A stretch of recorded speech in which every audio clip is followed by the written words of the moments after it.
구조작업, 뭐 구조작업이라고 이런 붙이기가 민망한데,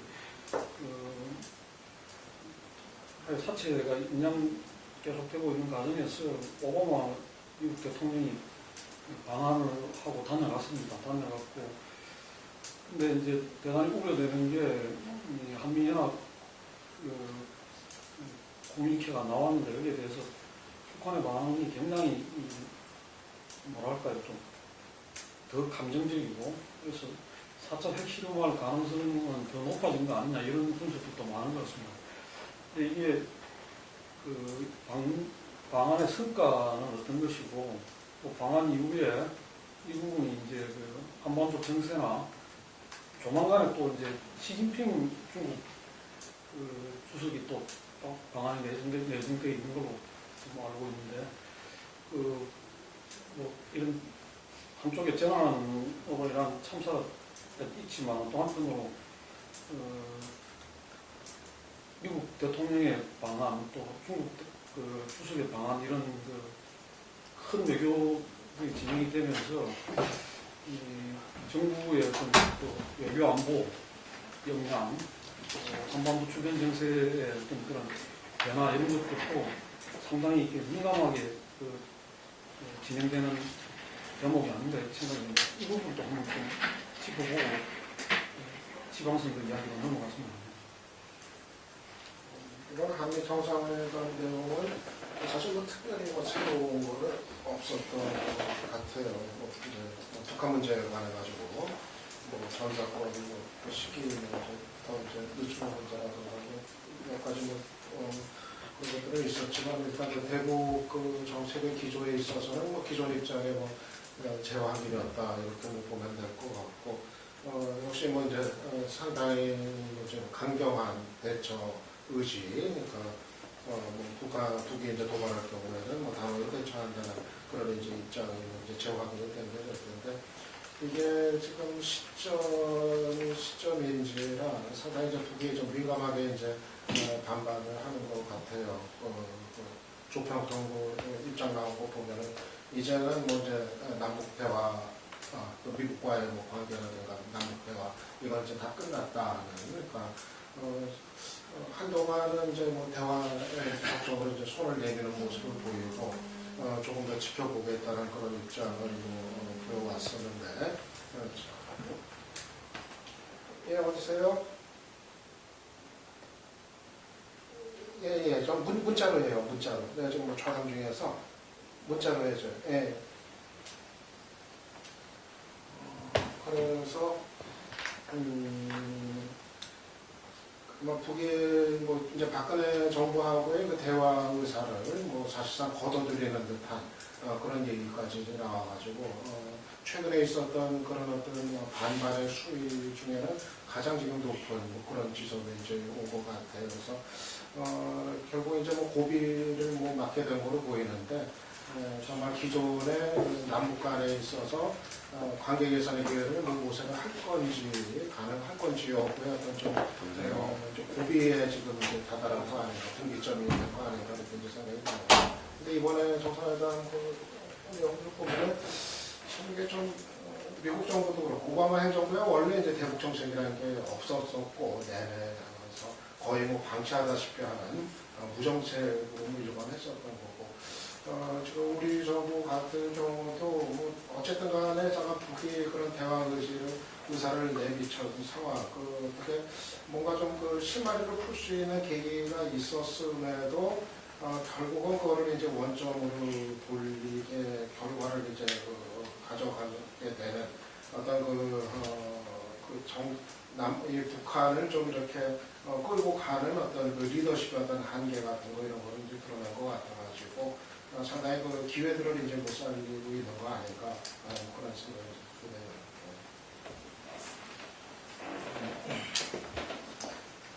지난 금요일날 아무튼 이 세월호 참사 속에서 박근혜 대통령이 등락하다가 오바마 대통령과 정상회담으로 박근혜 대통령은 당의 지지율은 일단 일간으로 보면 2.1%포인트 반등하는 지지율 하락을 멈춰주는 이제 역할을 해주는 건데요.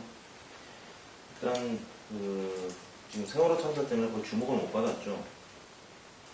위기 대응 능력 면에서 이제 이 외교나 이 안보 면에서 이제 굉장히 강점을 보였던 박근혜 대통령 입장에서는 일단 국내 안전과 관련해서 위기 대응 능력이 없음을 보여줬기 때문에 일단은 이제 큰 균열이 생긴 상황에서 북한이 자기네 정부의 이제 안위를 위해서 계속 북한 핵실험으로 시위를 할 수 있을 가능성은 더 커진 거고, 박근혜 정부가 과연 위기 대응 능력이 있는 것이냐, 북한 입장에서는 테스트 해볼 의사가 분명히 이제 생길 가능성이 있는 거죠. 그런 차원에서 오바마 대통령의 방안은 북한을 오히려 자극할 수 있다는 점에서 이제 우리 정부 입장에서는 일본을 이제 견제하는, 그래서 그런 부분에 있어서는 위안부 문제도 이제 건드렸고 언급을 하면서 이제 소기 성과는 거뒀다고 봅니다. 다만 북한 문제와 관련해서는 역시 중국의 역할이 크고, 아까 위원님께서 말씀하셨지만 시진핑 주석의 방안으로 오히려 이제 북한 문제는 해결이 되어야 할 것 같고요. 과연 박근혜 대통령이 지금 평상심을 찾고 이런 국내 위기를 잘 해결하면서 북한의 위기까지 수술을 잘 할 수 있을지, 해결할 수 있을지, 그 부분은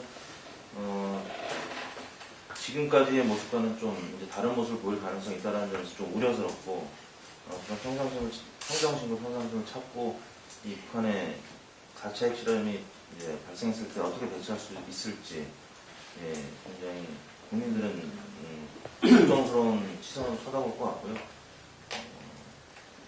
만약에 이 이제 위기를 잘 넘길 수 있다면 박근혜 대통령 입장에서는 오히려 이제 그 중반기의 지지율이 좀 안정적으로 갈 수도 있을 것 같은데, 그냥 지방선거까지는 이 한일 관계나 남북 관계는 좀 계속 어려운 상황이 좀 유지될 거라고 보고 있고, 지방선거 이후에 어떻게 진전된 모습이 나오지 않을까 그런 생각입니다. 오바마가 이 방한을 해가지고 한미 정상회담을 했는데, 저는 이 현재 우리의 그 안보의 그 가장 중요한 어떤 축이라 할 수 있는 한미동맹, 이 한미동맹이 과연 이 북핵 문제에서 어떤 역할을 하고 있고 앞으로 해낼 것이냐, 이게 상당히 중요하다 봅니다. 그런데 어떤 측면에서 보면 한미동맹이 상당히 과거에 어떤 해왔던 이 서로 간의 어떤 역할로 오히려 회기에서 고착되는 거 아닌가. 라는 부분들을 한미 작전권 연기, 그 연기가 또 이렇게 기정사실화 되는 것 같은데, 그런 부분에서 좀 이렇게 그 느낌이 있어요. 그래서 이 한미동맹이 보다 좀 적극적으로 이 변화하는 이 한미동맹 자체가 좀 변화하고, 이 한미동맹이 그럼으로써 이 북핵 관계를 포함해서 동북아시아를 변화시켜내야 된다 라는 부분에서 중요한 역할을 해야 된다, 이런 생각이 들고요. 그래서 그런 부분이 바로 제가 볼 때는 우리가 70년대 이 냉전을 뚫었던 게 어떤 중국과 미국의 대땅터였듯이, 저는 북핵 문제를 푸는 것은 어쨌든 북미 국교 정상화에 있는 거 아니냐, 북도 그처럼 요구하고 있고, 예를 들면 그것이야말로 이 자기들 어떤 생존에 대한 보증수표로 이렇게 보여주면서 어떤 북핵 문제에서도 이 용단을 내릴 수 있는 그런 부분 아닌가. 그래서 이후에 우리가 지금 동북아시아 나아가서 이것이 아시아와 세계 평화에 기여하기 위해서는 현재 미국이 아마 2차 대전 이후에 유일하게 지금 이제 국교를 맺고 있지 않는 게 북한이라고 그러는데, 그래서 이 문제가 실제로 북핵과 여러 문제를 풀 수 있는 그 고리가 아닌가. 지금 어쩌면은 많은 사람들이 우리가 100년 전에 조선의 어떤 이 4대 열강 속에서의 어떤 이 불안정한 그 위치, 이게. 그리고 그때 어떤 이 여러 가지 어떤 이 피해, 뭐 이런 부분들을 언급을 하는데 저는 이 문제가 그 당시에 어떤 각 나라의 국익 속에서 이렇게 우리는 할 일 없이 어쨌든 간에 그것의 대상이 될 뿐이었던 거기에서 나아가기 위해서는 오히려 이런 박근혜 정권이 있는 시점에서 오히려 이런 문제를 갖다가 대한민국 정부가 좀 추동해 나가야 되지 않겠는가. 이것이 어떤 좀 오바마의 민주당 정부도 어쨌든 이끌어낼 수 있는 그런 좀 이 전략적 차원에서 나가야 되고, 아니면은 제가 볼 때는 이거는 이전에 우리가 봐왔던 분당 코착으로서 계속 나아갈 수밖에 없고, 이 불안은 계속 상존할 수밖에 없다. 그런 생각이 듭니다. 아니, 이제 북미 수교 문제는 그렇게 지금 그 얘기를 할 계기는 아닌 것 같고, 제 생각은. 그다음에 고한말 주변 사례들과 얘기하시는 분도 많은데, 기본적으로 한미동맹이 이제 기축동맹인 것이 그때하고 다른 것이, 그때는 주변 말에 우리가 표류하는 상태였고, 무슨 기축동맹을 확인하는 차원에서 한미연합사 동맹이라든지 북한 사찰 핵심에 대한 내용인데, 전략보안하고 연기 문제는 한미동맹, 기축동맹이라는 레일 위에 있는 것이고, 저는 굉장히 박근혜 대통령이 이 부분에 중요한 발언을 했다고 생각하는 것이 뭐냐면, 핵도미노의 가능성을 언급하는 부분이 중국을 좀 겨냥하고 있다고 생각합니다. 무슨 얘기냐면, 이게 지금 북한 문제는 우리 정부 혼자 힘만으로 풀 수 없는 문제이기 때문에 주변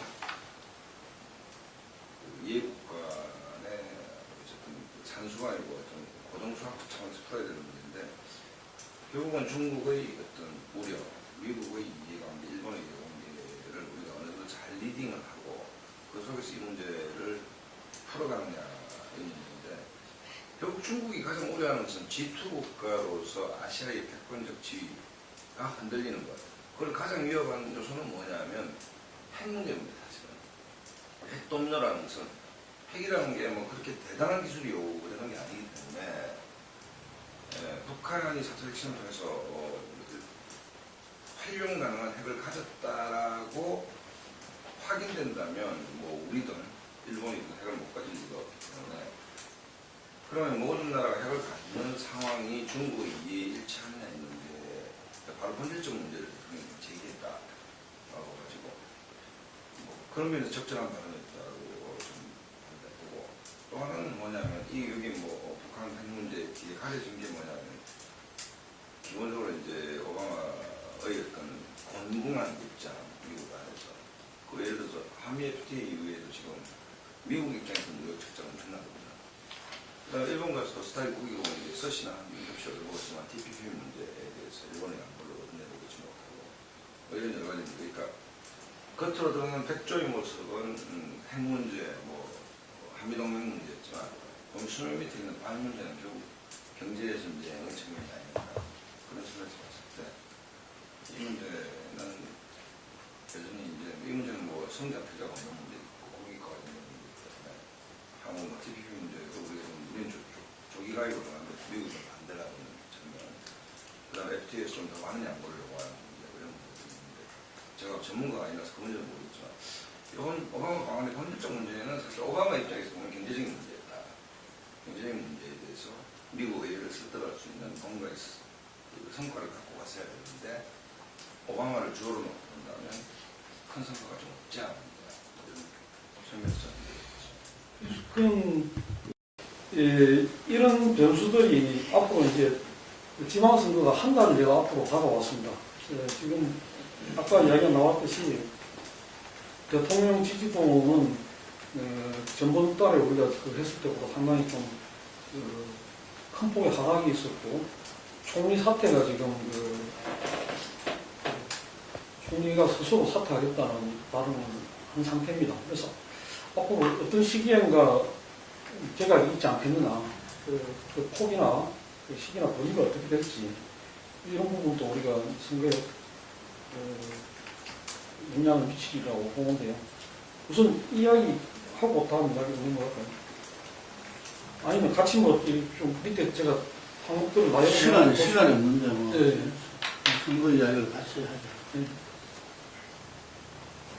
이번 선거는 뭐 사실 역대 선거만 놓고 본다면 가장 특이한 선거가 될 거라고 보는 것이 뭐 국민들 체감할 때 선거가 시작됐구나 하는 뉴스 차량이 엄합을 들고 다니고 어떤 리에서 자원봉사들이 관심을 끊기나 춤을 추고 뭐 이런 것이 눈에 보이는 선거가 현수막이 근데 뭐 이게 어느 후보가 과연 박승기의 신난 노래를 틀고 자원봉사자들 유니폼 입고 춤추게 하겠습니다.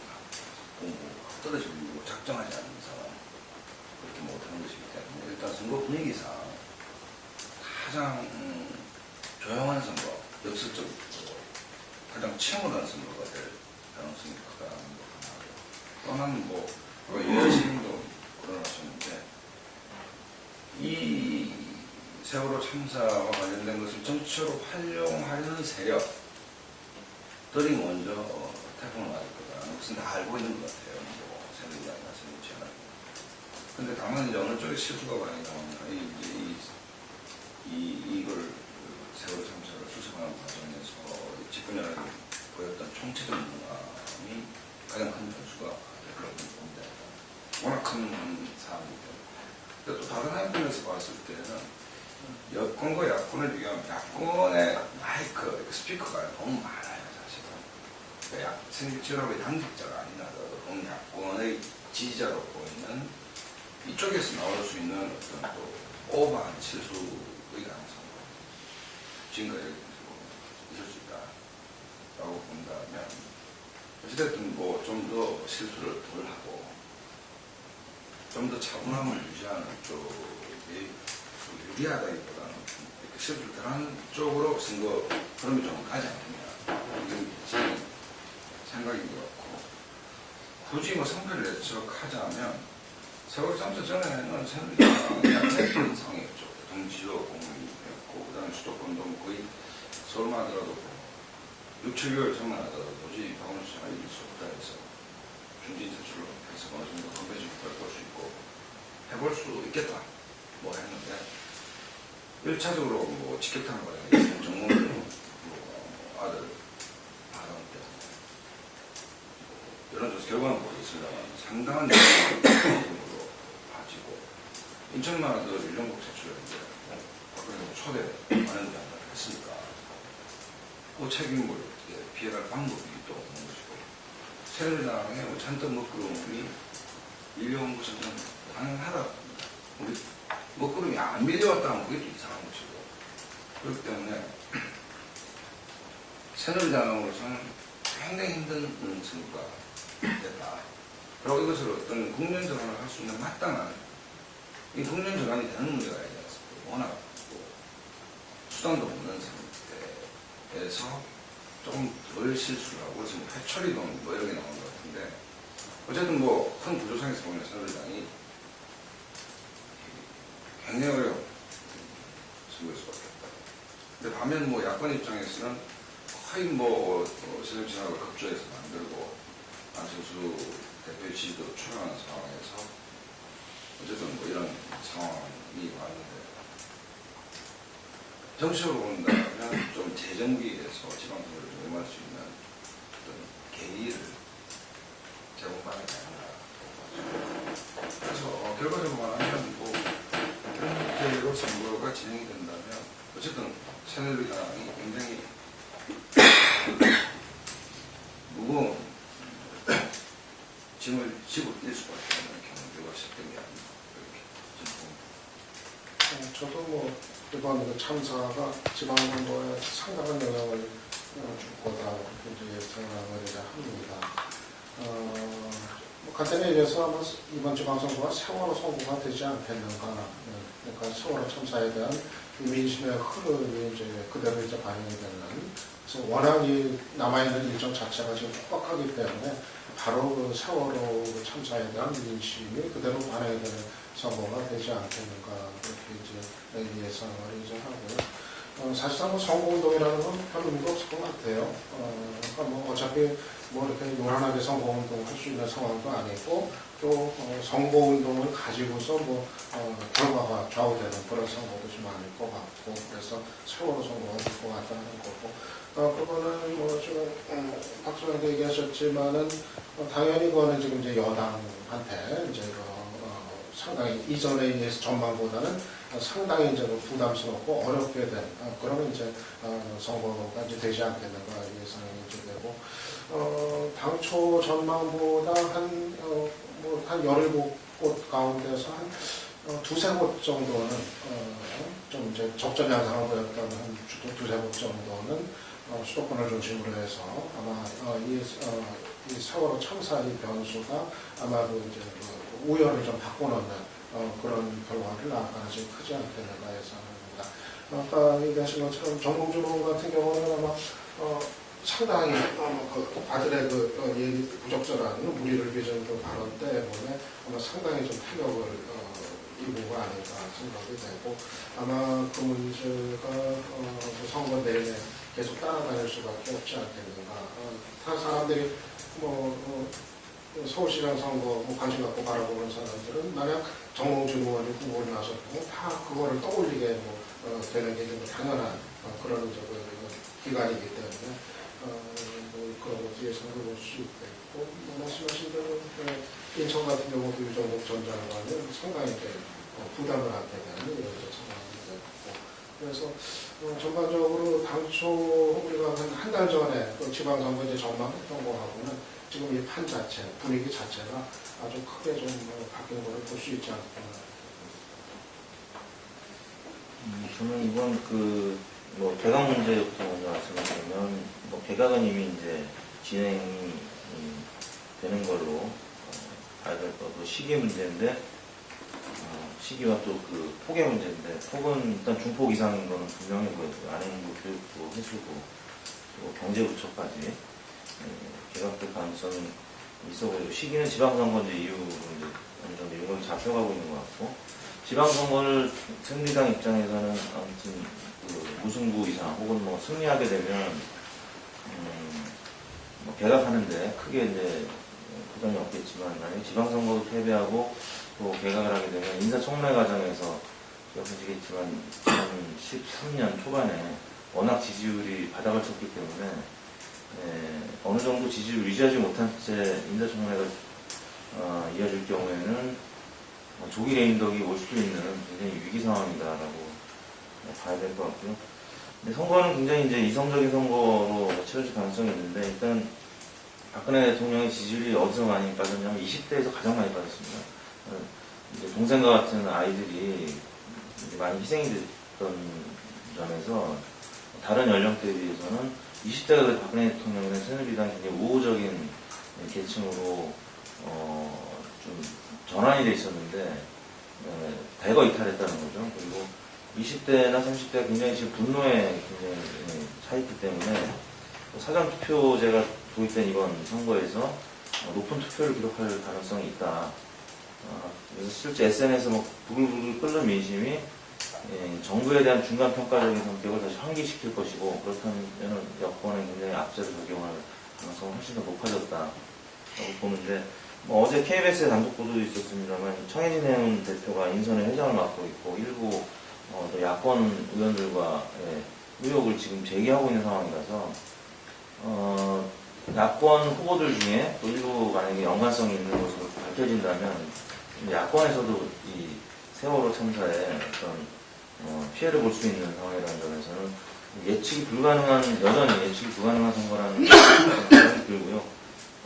그럼에도 불구하고 여권에는 상당히 악재가 됐고 그런 차원에서 지금 박빙으로 붙었던 최근 선거 여론조사 지표는 다시 조금 여당 입장에서 후퇴한 상황이 될 수밖에 없고 지금 승자에는 굉장히 앞서가고 있는 그 후보들한테는 굉장히 지금 유리한 상황이 됐죠. 아까 제가 말씀하셨지만 확성기도 틀 수 없고 요란한 선거를 할 수가 없기 때문에 지금 쫓아가고 있던 후보들 입장에서는 굉장히 지금 4월 16일 이후로 동결된 상태가 계속 지속이 되고 있어서 지금 지지율 격차를 줄이는데 굉장히 한계가 있는 건 분명히 보이고요.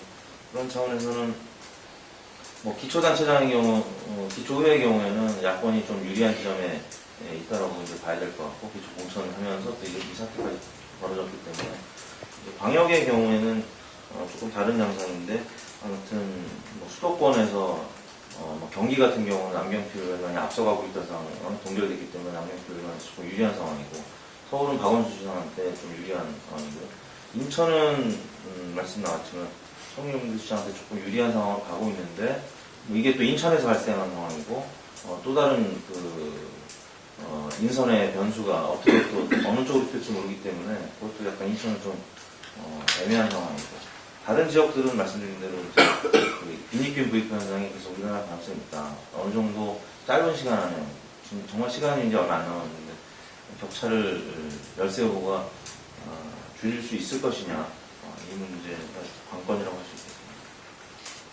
검증단체장을 보면은 제가 이 참사 전에 이 새누리당 새정치 경합 네 군데를 해봤는데 이 추세는 그대로인 것 같고요. 그런데 경합이 어떻게 바뀌는가? 경합에서 금방 말한 대로 서울, 인천이 새정치 좀 우세, 경기가 이 새누리당이 여전히 이렇게 남경필하고 우세 이렇게 드러나는 것 같고, 이 부산에서 예를 들면은 1차, 2차 야권의 어떤 단일화, 이렇게 민주당 새정치 내 후보 경선과 그 다음에 오거돈 후보와의 어떤 이 단일화가 이루어진다면은 부산도 여전히 경합 속에서 선거를 치르지 않겠나 싶은데, 일단 전체적으로 보면은 특이한 게 현재 이 세월호 참사가 우리 만평에 오늘 박근혜호 참사, 박근혜 참사지 않겠나 할 정도로 선거가 어떻게 말하면은 이 안철수와 이 민주당이 합했음에도 불구하고 초반에 약간 시너지가 있다가 그 이후에 뭐 기초 논쟁이나 여러 가지 점에서 맥을 못 추면서 그게 좀 일변도로 나가서 사실은 경합으로 네 군데를 뒀지만 경합 네 군데가 거의 예를 들면은 이 새누리당으로 가는 분위기, 또 새누리당이 10군데 이상을 차지하면서 전체적으로도 보면은 좀 이렇게 압도하는, 그러니까 이 겨우 자기 호남 지역 플러스에서 몇 군데 정도를 새정치가 지킬 수밖에 없는 뭐 이런 상황으로 예상되었는데, 아무도 예상 못했던 어떤 세월호 참사로 인해서 많이 바뀐 것 같아요. 특히 지금 심판론이라는 것은 이번 선거에 더 이상 적용되지 않는다.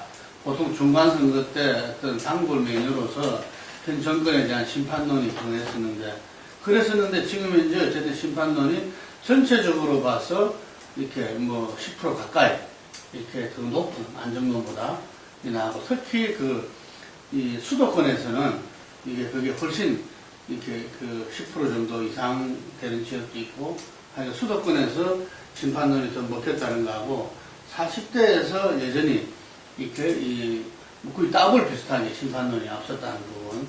그래서 이런 부분들이 어쨌든 또 한 번 출렁였다. 이제 지방선거의 어떤 판세는 세월호로서 했는데, 아니 이제 이것이 이제 초기 초동은 못했지만 어쨌든 수속 과정에서 어느 정도 이 정부가 이렇게 리더십을 보여주고 국민 신뢰를 조금이라도 이렇게 회복하느냐. 왜냐하면은 심판론이 약간 앞섰다 해서 그러면은 새정치가 그것을 갖다가 이렇게 개신해주는 뭐 이런 건 아니거든요. 그런데 중요한 게 지난번 2010년 선거 때 당시 야당이 압승했다 그래요. 그런데 그때 조사에 의하여도 민주당이 잘해서 민주당 야당이 압승했다고 생각하는 사람은 그 당시 수치로 보면 거의 5%도 안 되는 수치였어요. 그렇기 때문에 지금 민주당에 대한 뭐 신뢰가 갑자기 더 높아진 건 결코 아니지만 어쨌든 이런 분위기 속에서 야권이 유리해진 것은 분명하다. 그 전보다는. 그렇지만 역시 이것이 수습 과정에서 또 한 번의 어떤 기회가 있는 것이고, 이게. 그리고 이 야권은 이 문제에 대해서 정말 이 국민들이 볼 때 어떤 대안을 찾아가는 가운데에서 어떤 이 비판하는 대안 있는 어떤 비판 뭐 이런 부분들이 이 제대로 해내느냐 이게 달려 있고 이래서 저는 약간 느낌이 안철수 그 의원이 역시 기존에 좀 이 정치인들하고 약간 좀 다르다. 저는 그 표현도 그렇고 그래서 이 어떤 말하면은 그 유가족이랄까 이 부분을 분노하는 사람들의 좀 맞는 워딩을 정치인들의 워딩이 아니라 좀 맞는 워딩을 좀 이렇게 그 쓰는 것 같아요. 저는 정 총리의 어떤 이 사의 표명 부분도 이렇게 뭐 도망가려고 하는 것 같아. 뭐 예를 들면은 이런 표현들을 좀 잘 안 썼거든요. 예를 들어서 그래서 나는 그런 점에서 이 다시 한 번 더 이렇게 이 안중 문제에 있어가지고는 이 오히려 이렇게 거의 이제 뭐 다 꺼져갔다 할 수 있는 안철수 부분들을 갖다가 좀 되살리는 기회가 될 수 있겠다 이런 생각이 듭니다. 저는 이번 선거에서 심판 투표가 좀 늘어나지 않겠는가 그렇게 이제 예상을 이제 합니다. 물론 이게 그 층마다 이제 뭐 이번도 참석을 바라보는 그 시선들은 시각들은 이제 저각과 이제 다르겠지만 일단은 그 정부의 무능에 대해서 이제 분노했던 층들 같은 경우는 이번 지방선거는 이제 심판의 어떤 그 투표로 그렇게 생각하고 상당히 이제 그 적극적인 이제 투표 참여로 좀 바뀔 이런 가능성이 이제 커 보이고요.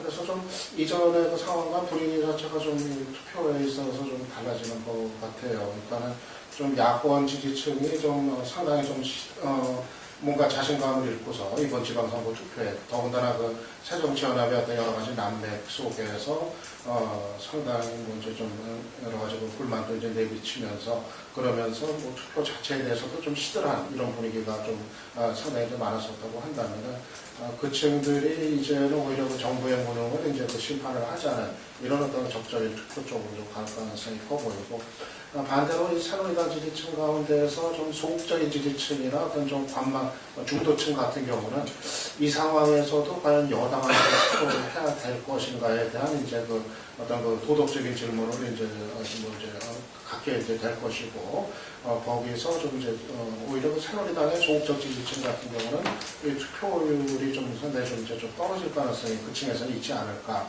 그렇게 예상을 해서 전반적으로 뭐 앞으로 그 투표율이 어떻게 뭐 나올지 뭐 일부에서는 뭐 아주 뭐 떨어지지 않겠느냐 뭐 이런 전망도 있곤 합니다만은 그 층별로 좀 이제 차이가 있지 않겠는가 저는 그렇게 예상을 하고 일단은 좀 야권이 한테 좀 이전에 비해서는 좀 유리한 그런 좀 지역 속에서 선거를 치르지 않겠는가 좀 예상을 합니다. 그리고 그리고 아까 저 아까 김경구 대표 얘기 이제 비슷한 이제 생각인데요. 야당 쪽의 입장에서는 이제 안철수 대표 같은 경우가 사실상 그 기회를 한 번 좀 정식 더 얻게 된 상황 아닌가 하는 이제 생각이 이제 좀 들어요. 왜냐하면은 사실 뭐 이전까지만 하더라도 여러 가지 내부적인 난맥 속에서 거의 뭐 대통령을 밀어가는 대단히 좀 비관적인 이런 분위기로 이제 가고 있었는데 여기서 지금의 어떤 정치적인 상황, 정치권의 어떤 역할에 대한 지금 국민들의 주문이라고 하는 것이 과거의 어떤 그 정치공학적인 뭐 접근, 여야 막론한 정치 불신 속에서 그게 유지가 되는 속에서 뭔가 정치공학적인 접근에서 벗어나는 어떤 진정성 있는 정치의 모습 이런 거를 대한 요구가 더 강해지는 환경이라고 생각이 되거든요. 그래서 여든 야든 어떤 국민 정서와 같이 갈 수 있는 진정성을 보이는 이런 것이 지금 사실은 대단히 이제 좀 이제 중요한 문제인데, 만약 안철수 대표 같은 경우가 과거의 어떤 일반적인 정치인들의 어떤 행태와는 좀 다른 좀 어떤 진정성을 어떤 우선하는 좀 어떤 새로운 접근법을 또 이렇게 편다면은 안철수 대표 같은 경우는 먼저 한 번에 기회를 더 갖는 그런 과정이 될 수도 있지 않겠는가 그런 변화도 좀 있을 수 있을 것 같아요.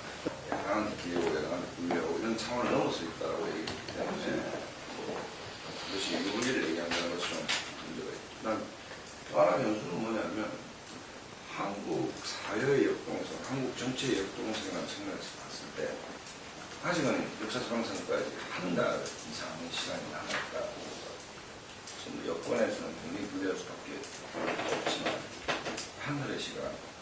그 다음에 야권 입장에서 우려되는 것은 뭐냐면 지금까지 국민들에게 실망을 줬던 이런 법령을 훨씬 많이 나왔지만 뭐 책임을 져야 될 것을 또한 이제 이게 어느 정도 뭐 이렇게 정치적으로 조금 상황이 호전됐다 했을 때 국민 여론이 굉장히 우울한 상태에서 실수의 가능성, 실수들, 뭐 아주 어린 전문들 아들이나 저희 부친의 정생명을 하듯이 지금에서 뭐 굳이 야마가지만 유언이라는 것이 상수가 될 수 없다는 그런 생각이 많이 나왔기 때문에 진짜가 상소되었다.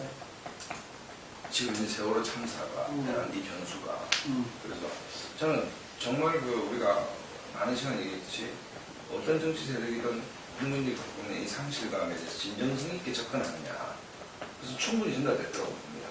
그렇기 때문에 뭐 정치공학적 선거 전략보다 국민 마음을 위로하고 국민 마음을 덜 다치게 하는 어떤 기조를 일관되게 유지할 수 있는 쪽에 좀 기회가 좀 많지 않겠나요? 저는 지금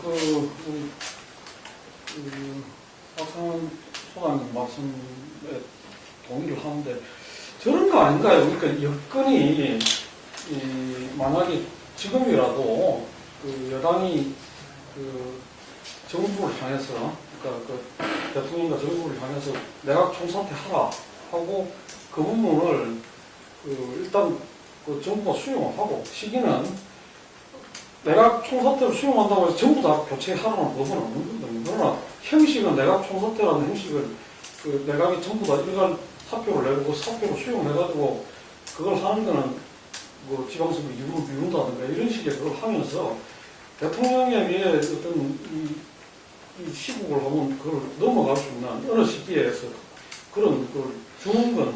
내각 총사퇴 문제는 뭐 사퇴는 당연한 거고 어쨌든 조각 수준의 개각이 있을 거라고 보는데 저는 오히려 어제 총리의 사퇴 표명이 역풍을 좀 불러왔지 않습니까? 그러니까 나는 유정국 장관 모델이 하나 있다고 봅니다. MB 때 주장식 장관에 그때 AI가 엄청나게 터졌잖아요. 그 다음에 대지 구제역하고 그때 야권에서 장관 사퇴를 얘기했습니다. 유정국 장관의 답이 뭔가 하면 사퇴하겠다. 다만 최선을 다해 수습하고 사퇴하겠다. 라는 게 국민들이 요구하는 답이라고 저는 보거든요. 그러니까 대통령의 사과 문제는 별개의 문제고 내가 총사퇴 문제는 이 시점에 해수부 장관, 안행부 장관 다 그냥 집에 가버리면 이 또한 무책임한 아니 당장 집에 가라는 이야기가 아니죠. 그러니까 지금은 예를 들어서 새누리당도 내가 총사퇴하라고 얘기를 할 수 있지만 그것 또한 국민들이 봤을 때는 저희들 지방선거 용이라고 보기 때문에 오히려 새누리당보다 정부 측에서 좀 진정성을 가지고 꼭 선거를 이기기보다는 어제는 정원 총리 뜬금없는 사퇴 받은 거랑 굉장히 역풍이 불었다. 그러니까 뭔가 국면 전환을 사퇴든 뭐든 무슨 카드를 통해서 깨하려고 하는 순간에 금을 맞는다는 거고 지금은 그야말로 워낙 큰 국민의 상실감이 크기 때문에 그게 진정성 있게 물병을 100개 맞더라도 현장에 나와 있고 그래서 관련 장관들이 전 차라리 전부 다 모여서 전 내가 사퇴된다 그렇지만 너무 우리가 못했지만 너무 국민한테 실망을 줬지만 하여튼 나온 게 최선을 다하겠다. 어제 같은 경우에 정원 총리가 역풍을 불러일으킨 거는 너무나 많이 본인은 짓을 했다고 봐요. 대통령한테 사의를 표명하고 나와가지고 사의를 표명했다고 그냥 보도자료 돌려도 그걸 막 기자회견을 해갖고 자기가 무슨 이 사태를 다 자기가 그거 하냐 하고 대통령은 또 모르고 있던 듯이 말이지. 그게 어제 해프닝인 게 뭔가면 지금까지 보여왔던 정원 총리 국민들이 다 알고 있는데 BHI 조율 없이 그러니까 자기 혼자의 판단으로 사태를 던졌다라고 믿을 국민이 아무도 없으면 사실이라더라도 아무도 없으니까 그러니까 예를 들어서 국면 전환이 그러니까 이 국면을 잘못 보고 있는 게 국면을 정확히 알아야 전환이 될 거 아닙니까? 근데 국면을 못 보고 있다는 거죠 지금 문제는. 그러니까 새누리당이나 지금 집권당이 대단한 오판을 하고 있다는 거지. 그러니까 어쨌든 집권당은 답이 없어요 지금. 답이 없기 때문에 내 말을 진정으로 그냥 진짜 묵묵히 아니 불이 안 꺼졌으니까 하는 거 외에 그러니까 정말 손잡이 문책이 상책입니다. 일단 무슨 자꾸 머리를 써서 이 늪에서 빠져나오려고 하면 빠져나오지가 않는다는 거죠. 청량적으로 그런 거 그렇죠. 아니죠? 네. 그러니까 그건 다 본다고 지금. 그러니까 어제가 전형적인 그런, 저는 어제 정홍원 총리 기자회견 되기 전에 두 야당 대표 기자회견 했을 때 저기서 실수가 나올 가능성이 있다고 봤는데 두 대표는 아주 잘했어요 어제. 자기 사과부터. 그러니까 거기서는 험잡을 데가 없단 말입니다. 그러면 지금 새누리당, 집권당과 야당 입장에서 이 국면을 누가 정확히 보고 있느냐. 야당이 훨씬 더 정확히 보고 있다, 민심을. 그렇게 읽을 수밖에 없다는 거죠. 어제 하루의 일어난 일만 가지고 봤을 때는. 그래서 법률권 입장에서는 무책임 상태입니다. 그 다음에 내가 중앙님한테 실수를 했는데 돈을 빌려서, 아니 더 큰 엄청난 실수를 했는데 내가 진정성 있게 뺨을 맞더라도 묵묵히 있는 것과 눈에 안 보이는 것은 다르잖아요. 전혀 다른 문제입니다. 그래서 맞을 일을 맞아야 되는 것이고 그 맞는 것을 위해서는 안 된다고 이 대표 뭐 한 말. 네, 그 안철수 문재인 두 얘기가 나와서도 이제 말씀드리면은 저도 이제 박 소장님이 말씀하신 대로 어제 안철수 대표와 김한길 대표의 기자회견 굉장히 긍정적으로 평가하고 싶고요. 좀 야권은 뭐 특별히 잘한 것도 없고 못한 것도 없고 계속 어느 정도 평행선 그리다가 어제는 그래도 좋은 인상을 국민들한테 준 것 같습니다. 그 전에 지난주 일간 지지율만 보면 대선 후보로서의 안철수 대표 지지율은 사실 위기였었습니다. 문재인 의원에 비해서 조금 열세로 나타난 지표가 나타나게 됐습니다. 왜냐하면 지금 야권 지지층은 분노에 찬 상황에서 좀 투쟁적인 이미지를 그 새정치하나를 기대하고 있는 건데 뭐 그런 상황에서 같이 이제 거기에 부응할 필요는 없겠죠. 차분하게 대응을 이제 해야 되는 상황에서 어제 안철수 대표는 뭐 잘한 것 같고요. 그런 차원에서 제가 볼 때는 뭐 대표로서 혹은 야권 주자로서 잘 했다고 평가하고 싶습니다. 이제 다만 이제 이 지방선거에 있어서 이게 아까도 뭐 역풍 얘기가 나왔지만 야권이 잘못하면 또 역풍을 받기 때문에 지난 2010년도 선거에서는 이제 당시 한나라당이 역풍을 받았죠. 이 천안함 사건을 계속 정치적으로 이제 활용하고자 했던 부분을 국민들이 알고 있었고 이제 투표를 이제 응징을 했던 부분이 있는데 야권에서 오히려 지금 이 부분을 혹시 잘못 이제 활용하게 되면 이제 일부 인터넷 매체나 해직 기자들이 좀 심한 욕설에 가까운 표현도 하고 그런 과정을 네티즌들이나 이제 2030 세대는 이제 부응할 수 있고 이제 환호할 수 있겠으나 이게 선거에는 결국 도움이 되지 못한다. 이제 그런 부분은 얼마나 안정적으로 이 야당이 또 안철수 김한길 대표가 끌어갈 수 있느냐. 그러니까 그 말씀은 그런 것 같아요. 아까 심판 투표가 강화될 거다. 그러니까 네. 그거는 그 국민들 스스로가 자발적으로 이 정도 조건이 좀 나야 된다. 그런 측면에서의 심판 투표지.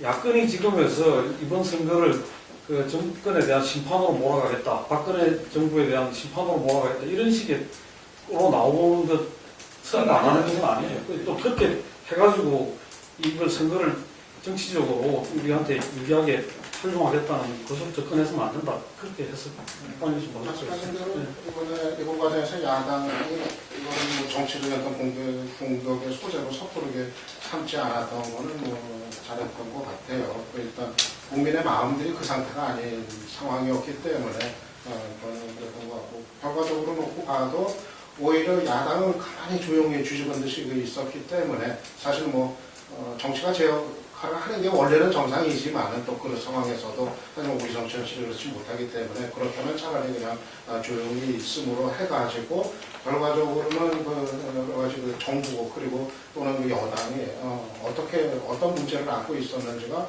오히려 이렇게 비교가 되면서 드러나는 뭐 그런 이제 과정들도 이제 했던 것 같고 정부 입장에서는 글쎄 이 상태로 선거를 그냥 치르기는 또 이제 아마 어려움이 있지 않을까 예상은 이제 돼요. 앞으로도 계속 여러 가지 그 사고 경위 그 문제들 이런 게 더 계속해서 더 드러날 거고 그러면 여론은 더 악화될 가능성도 있는데 일단은 그 지방선거 이후에 이제 그 내각 총사태 그게 일단은 뭐 정상적인 과정이긴 하겠는데 그렇다고 해서 또 그냥 지금 여론이 악화될 때 그냥 선거를 치를 수가 있겠는가 이 문제에 부딪혔을 때 뭐 대통령의 사과나 대통령이 다시 등장해서 사과라든가 이런 걸 하는 게 또 있을 수 있겠고 뭐 상황에 따라서는 뭐 이 개각을 일단 절충을 해가지고 개각의 어떤 발표는 내가 총사태는 지방선거 이전에 일단은 반영을 하고 그리고 인사청문회는 지방선거 후에 하도록 하는 방식 뭐 이런 것도 있을 수는 있겠는데 이게 또 자칫하면 그거 자체도 또 계산을 했다 하고서 선거용으로 개각은 하고 인사청문회는 나중으로 했다 이런 또 역풍이 또 불 수도 있기 때문에 아마 또 정부는 정부대로 이제 그런 선거 전에 할 수 있는 게 뭘지 이 민심을 진정시키기 위해서 상당히 좀 고심을 하셔야 된다는 의미네요. 예, 그리고 마지막으로 오늘 4월 국회가 이제 오늘 다시 정상화돼가지고 마지막에 이제 민생 법안이나 또 세월호 관련 대책 법안 같은 걸 처리를 해야 되는 걸로 알고 있습니다. 그러니까 국회가 국회라고 어떤 면에서는 이 민심이 이렇게 참 최악으로 지금 비극적인 그거에 잠겨 있는 상황에서 제 역할을 하기를 바라는 마음인데 여야가 국회에서 지금 4월 정기국회를 마감하면서 어떻게 임해야 된다고 보시는지 그 말씀 한 말씀 하시고. 네, 제가 마무리와 함께 좀 이야기를 드리면 지난번에 우리가 그 2009년도에 11년도죠. 안철수 현상의 어떤 대단한 변화의 흐름이 가보면서 양당은 이 각자 이렇게 국민들로부터 자기 생존권 차원에서 변화를 모색하고 가지 않을 수 없었죠. 한나라당도 새누리당도 당명을 바꾸고 예를 들면은 여러 가지 모습에서 어떤 경제 민주화라는 꼭지를 갖다가 주창하게 된다든지 이렇게 국민 눈높이에 맞춰서 바꿨고 그래서 총선 대선을 이길 수 있었습니다. 그에 비해서 그 민주당은 어쨌든 간에 그 흐름을 받아서 바꾼다고 변화한다고 했지만 실제 그 변화가 제대로 이루어지지 못한 어떤 결과 속에서 총선 대선을 갖다가 졌고요. 지금 이번에 불어닥친 어떤 세월호 참사가 아까 심지어 우리 유 박사께서 말씀하신 대로 세월호 참사 이전과 이후, 미국의 9.11 이전과 이후를 갖다 나누듯이 그 정도 의미까지 있지 않나 이런 부분들 이야기했는데 안철수 현상과는 또 다른 측면에서 그게 안철수 현상이라는 좀 정치적인 면으로서 이렇게 상부구조로 국민들한테 와닿았다면은 세월호 참사 같은 경우는 정말 이거 제 자식들이 자기들이 이렇게 갈 수 있구나 하는 이런 부분들로 와닿았기 때문에 더욱더 심각하지 않을 수 없다고 봅니다. 그래서 이번에 4월 국회는 물론이거니와 정치권에서 바로 그때보다도 더 엄중하게 자기들의 생존권을 생각해야 될 것이다. 이런 생각이 들고요. 이번 지방선거에서도 마찬가지로 우리가 이전에 어떤 2010년도 야권 연대를 해가지고 이 MB 정권과 한나라당과 맞붙었던 어떤 야권의 어떤 전략으로서는 그런 차원으로서는 이번에 오히려 더 많은 사람들이 취직했지만 야권도 역풍을 맞을 수 있다. 그래서 정말 이런 흐름들이 예를 들면은 이제 그 정치가 정확하게 이 국민과 함께하고 국민을 위한 정치가 뭔지를 갖다가 이 정치 세력들이 내놔야 되고 그것을 실천 해나가는 모습을 갖다가 어쨌든 보일 때 가능하다 보고 이것은 지금 현재 국정 운영의 책임자인 박근혜 대통령과 정부와 집권 여당한테 우선적으로 갈 수밖에 없다.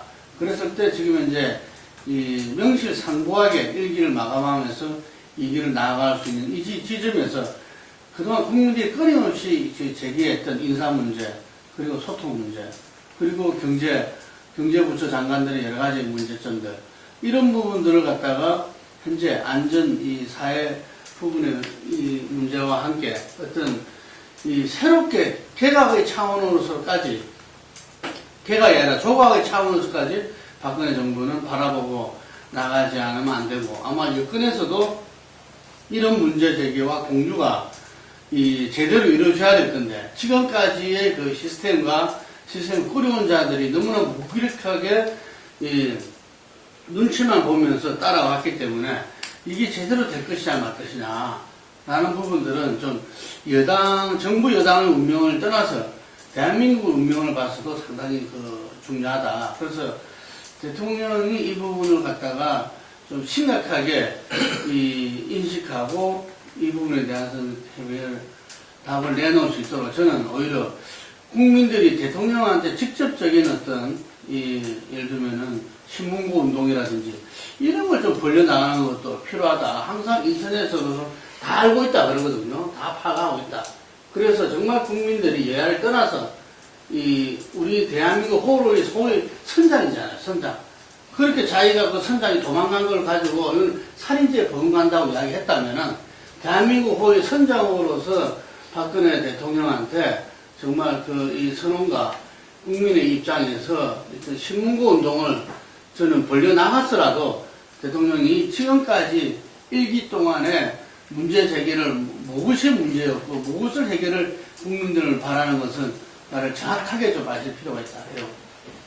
편하게도 지금 이 시점에서 국회가 또 정쟁의 모습을 보인다든지 그러면 그냥 치명상 아니겠습니까? 그렇기 때문에 어제 안철수 대표가 연말까지 상시국 해지를 하는 굉장히 의미있게 받아들이고 어쨌든 정치권이 요 부분 드먹어서 나야 되고 오히려 국민들에게 위로가 돼야 되기 때문에 세월호 참사 이후 이번 국회 그다음에 상시국회를 새누리당이 받을 거라고 저는 봐요.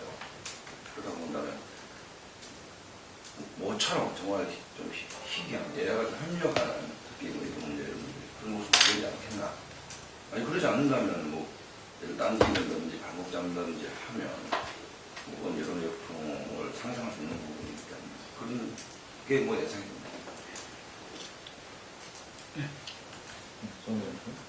저도 국회나 정치권도 비상한 시기에 비상한 모습을 국민들한테 보여야 된다고 생각을 해요. 지금 국민들의 상태가 여야 어디가 옳고 그런지 자초지정을 따질 이런 겨를이 없는 그런 이제 상태라는 걸 감안해가지고 어떻게 보면 지금 국회에서 쟁점 법안들 같은 경우도 지금 상황에서는 차라리 양보하는 쪽이 이기는 것일 수 있는 그런 이제 상황이니까 잠깐 4월 국회에서 좀 매듭 지은 문제들은 최대한 매듭 짓는 게 맞다. 그렇게 이제 좀 생각이 이제 들고 각 당 내부의 지금 공천 갈등 문제도 그런 것 같아요. 지금 이 상황에서 공천 가지고 내부 갈등이 빚어지는 거 이거는 또 공천이 있고 세세한 내용이 무엇이든 간에 일단은 눈살부터 찌푸리게 되는 이런 상황이기 때문에 각 당 내부에서도 이 공천 갈등은 서로 불만이 있고 문제가 있고 그렇다 하더라도 지금 상황에서는 일단은 큰 흐름 속에서 그냥 가는 게 맞는 거 아닌가 생각합니다. 지난 정부 때 당시 한나라당이 상시국회 요구를 대통령이 강제수 대표한테 한 적이 있었고요. 이번에 이제 역으로 야당이 지금 하고 있는 건데 오늘 한 방송에서 김영호 새누리당 의원이 일단 부정적 입장을 이제 견지를 했어요. 이제 개인 의견일 수는 있고. 뭐에 대해서요? 상시국회에 대해서. 상시국회. 근데 이제 저희가 오래전 얘기입니다만 지난 정부 때 여론조사 했을 때 상시국회에 대해서 당연히 국민들이 찬성 의견을 압도적으로 높게 62% 찬성하는 것으로 나타났었는데 지금도 마찬가지일 것 같습니다. 관련된 민생법안이라든지 아니면 이번 3사 관련된 안전과 관련된 법안들은 빨리 처리해 주게 될 경우에는 국회가 지금 신뢰도나 이런 평가에서 가장 최하위권을 항상 나타내고 있는데 그런 부분들을 좀 만회할 수 있는 기회가 되지 않을까라는 생각이 들어서 새누리당이 야당 시절에 찬성했던 상시국회는 좀 이번에 여야 합의를 이끌어낼 필요가 있다. 예, 오늘 시간 고민 감사합니다. 네, 감사합니다.